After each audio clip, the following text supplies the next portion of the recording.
Hey, it's Lorenzo from GamesRadar.com, and I'm here checking out Rayman Legends, and I'm here with Emile Morel, so I'm the lead game designer on Rayman Legends. And Michel, Ancel, I'm the creative director. All right, so let's hop into the game. There's some new features here, so I'll let you guys take it on. Yeah. So what we're going to start with is actually the very first level of the game. It's called Once Upon a Time, and it's actually a nice way to show you how Murfy works on the Xbox 360 and the PS3. We decided to keep Murfy on this version to make sure that it will still be here to bring diversity to the game. And of course, since we don't have the touch gameplay on this console, we had to adapt the gameplay for Murfy. You will see that we find some interesting way to adapt it. Yeah.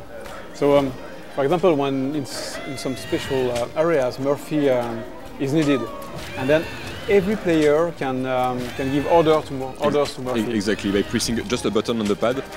It's the B button on the Xbox 360, and yeah, basically Murfy moves by himself. He positions himself next to a rope, next to a platform. So he's moving, but he's not doing anything. It's just a choice. Yeah, exactly. For example, you can see that I can try to somehow disturb the bad guy. Yeah. What I'm going to do.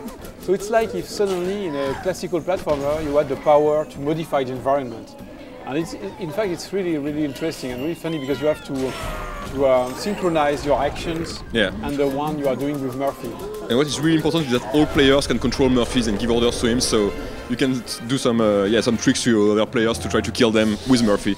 That's something we really wanted to keep because, of course, you can still punch each other in the game like that. Whoa. Yeah, for example, I'm going to. Yeah. And I smashed him. You can manipulate the environment. So, and the thing is, it's just a one-button manipulation. So that's really interesting because, for example, here I can lower up or down this platform. So depending on the place, this can become very, very interesting. And what is cool is that we manage also to keep the rhythm of the levels. So you can play very fast with Murfy. He always position himself as fast as he can next to an element, so you never slow down by Murfy, basically. That was really important for us, keeping this typical flow we have. For example, you've got a puzzle. Yeah. And of course, if you cut that rope, you will not free the guy which is at the bottom of the screen. But look, if I move here, Murphy now is selecting the other rope. So I can really decide, even in a puzzle, what rope I'm going to cut. And if you want to kill me, you can cut the rope, actually. Thank you! So that's really interesting because it's adding a completely new element in a platformer. Basically playing and controlling all the elements around you, which is really something new. So for example, I'm moving the platforms. Yeah. And I can move them too. Depending on my jumps, it could be good or bad. And we also kept all the fact that you can manipulate these platforms, you know. So you can make them turn using the button on top of the pad. You're still manipulating the environment. And, it's funny to synchronize with the other players. You know, this is something we wanted to add in the game. Talking between sharing and let's do this, let's try that, and for example, to turn in this direction to get the skull con, and then the other direction. So I'm coming back to catch him. So it works very well, even if you're 4 players at the same time, it still works very well. So yeah, for example, I can lower down the platform. Bring it back to me. We really wanted to have different players with different skills, being able to play with not so much experienced player, but also very skilled player. Make sure they always have fun. Maybe you can talk about your costume, Michel? Yeah. Interesting character, huh? Looking a lot like someone from another Ubisoft game, right? Yeah. This is the Splinter Cell costume. Exactly. And you've got some exclusive costume for... Yeah, if you pre-order the game at GameStop, actually, you will get some exclusive costume. So on Xbox, it will be this guy. On PS3, you will have a Rayman character dressed as Edward Kenway from Assassin's Creed 4. And on the Wii U, you will have a character dressed as Avelina from Assassin's Creed. They're really nice heroes you can have for pre-orders. So once again, moving the platforms, jumping. Yeah, for example, you can do it in the flow, as Emile said it, or you can wait, move, if you want to take your time, We really didn't want the game to be suddenly something where you have to manage a puzzle. Yeah. You can take your time, or you can be in the flow. This is very important for skilled players who really don't want to wait or anything. They want to run through the whole level and finish that's them as fast as possible. So this is it for this level, but now you're going to see a typical new addition. Yeah, new addition to the content of the game. So it's called the invasions, and basically what happens is that we have, for every main level of the game, we have an invasion. So you will see that a small painting is right next to the big one, and this is the invasion level. Of course, you will not unlock it as fast as what we did here. You will have to play the game longer to unlock it. And so basically the invasions are enemies from another world coming to a level you already visited, invading it and changing it. Yeah, and the big thing is that it's really changing everything. You see this level, this is the same one. Yeah, you can see the castle in the background, but now you have those bumpers with the skulls, you have the Mexican skeletons playing guitar, it's really different. And because you've got to save the tinses, this is against the clock, yeah. Against the clock, and yeah, tinses are attached to rockets that are about to lift off, and you have to save them. Go to the end of the level as fast as possible. Oh. Yeah. You have to focus here. Huh? So yeah, like we were saying, these are quite difficult level, but really fun for an experienced player. What we wanted with this level is to really allow skilled player to unlock skilled content.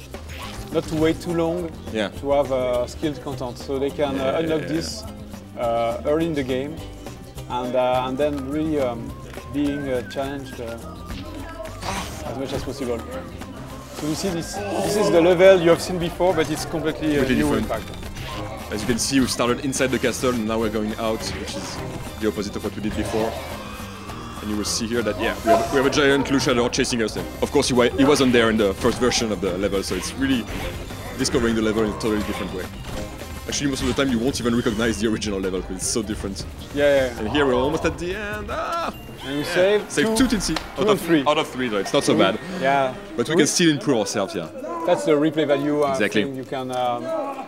You can have a better score, and you can share it with your friends. Exactly. There are specific leaderboards for each invasion, so you will have opportunities to get better and climb up the leaderboards and face enemies from players from all around the world. So can we check out a boss fight? Yeah, sure. So we are going to go in the third world of the game, which is called Fiesta de los Muertos. It's inspired by Mexican parties, so we'll see we have some crazy Mexican skeletons and things like that, and lots of food. And go ahead. Once again, in Legend, the interesting thing is that you really jump from one legend to another. So you can jump in one legend, and as if it was a specific game, you can go through the levels in a linear way. But you can also jump from one legend. If you are stuck, you go to another one, and you continue the adventure in this other That was legend. really important for us, making sure that we had an open structure this time, that you don't have to do all the levels one after the other in a linear way. Now you can really choose what is the next level you're going to do. Of course, if you want to play the whole game linear, you can, but if you get stuck in a level, you can go in another world and try something else. Everybody will play the game his own way, actually.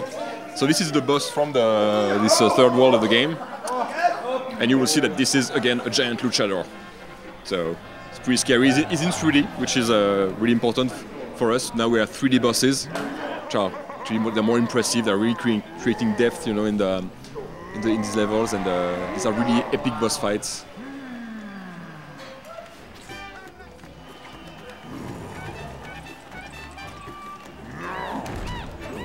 So yeah, for example, the boss fights are somehow they seem a bit basic. But we added a lot of side content, so that if you are a very skilled player, you can take more risks and save more characters and make more interesting scores. Yeah. For instance, in the boss fight, we kept the fact that you have to save tinses.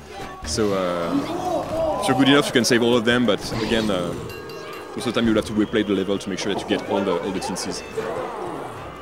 So there are different phases, of course, in the fight. Yeah, it's a classical three phases boss. The boss is trying to crush me. Yeah, here he's trying to destroy everything basically around us to make us fall in the lava.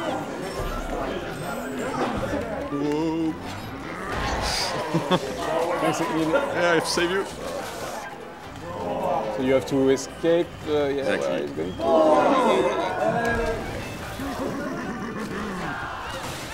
For instance, the Loom's cage, wasn't necessary to get it, but it's a bonus if you're good enough, skilled enough. So once again, it's this is really made to allow a skilled player to somehow to achieve more interesting goals. And you can, of course, you can go through this sequence if you are more a beginner, but you can also repeat and play it again and again and discover new things. To unlock all the content. So now the third phase. Of course, it's getting more and more difficult, like every good boss. So you can see the crowd in the background, and funny thing is that the big boss is going to interact with the crowd and ask the crowd to sing, and the artistic part and the screenplay is very important in Rayman because it's something that is that's one reason why you want to play and replay again. It's just to discover all the details and not the things that we try to put in the game.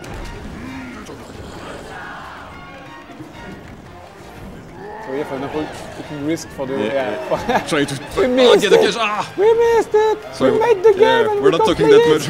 much. We're not talking that much because it's very hard. Okay, okay. Let's focus. Now, no more talking.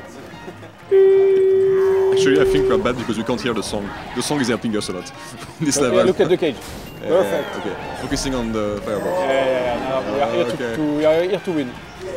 No other choices, man. We're not losers. Good team play. Don't squeeze me. Up the cage. Watch out for the flaming. I'm still alive. So now, this is he's asking the crowd again to start up. Kill the skeletons here. Watch out for the hand. Wow. So you can play 4, of course, at the same time. And even 5 on the Wii U. You're almost there. You're almost there. Hit the bumper. No! Okay, so I think we're ridiculous. I think we should leave. No, I think it's okay. It's okay. It's okay. What? Okay. Because the big thing is that everything is on purpose. We want to let the player don't spoil the end. Yeah, sure. Yeah, sure. This is a spoiler-free video. That was the idea right from the beginning, of course.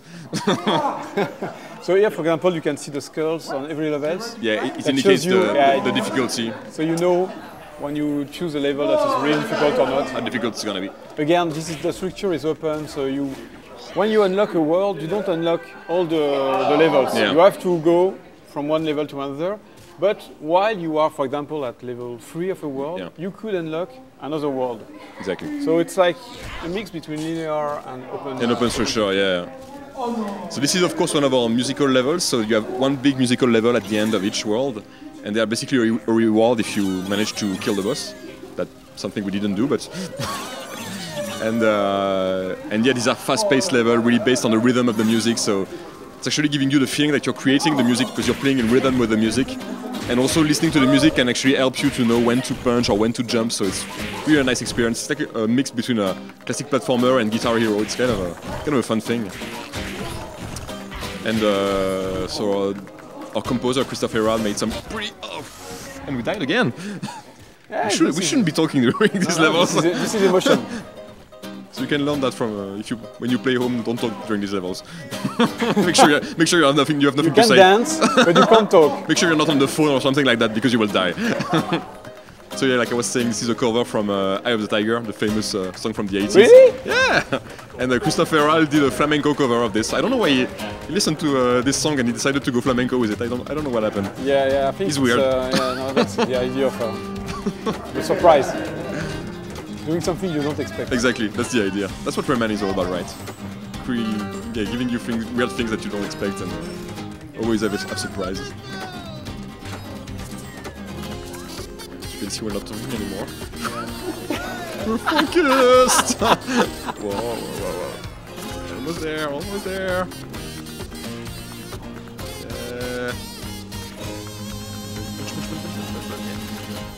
Stupid flies.